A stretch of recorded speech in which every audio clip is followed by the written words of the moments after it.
Okay, so the stiff leg RDL is technically a misnomer. It's not stiff leg in the sense where your knees are locked out, but it is our hinge variation with the least amount of knee bend. So your knees are going to be just barely bent, and the reason being is the more you bend your knees, the more you're going to incorporate your glutes. The less you bend your knees, the more it's going to be a hamstring dominant movement, and that's what we're using it for.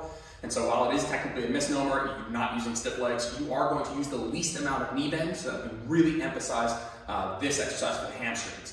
And so what you'll see is it's just going to look like a regular RDL, but with a lot less knee bend, but still more than zero knee bend. And what's going to happen is a lot of that tension is going to stay on the hamstrings, but also you'll see a slightly reduced range of motion. I won't be getting as low.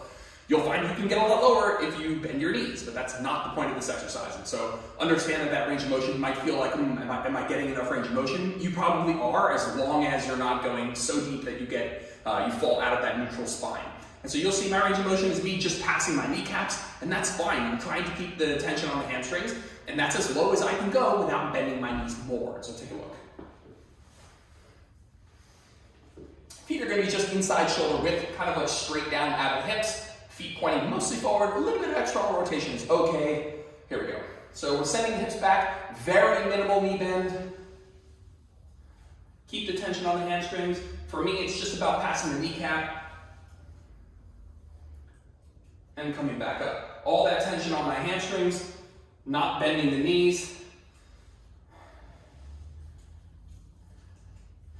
And now we'll look at a couple bent knee RDLs that are a little bit more glute dominant, just so you can see the difference. All right, we have more knee bend here. I'm getting the bar much lower, but the tension is a little bit more on my glutes here. What we're trying to do is bend the knees just enough and no more than that.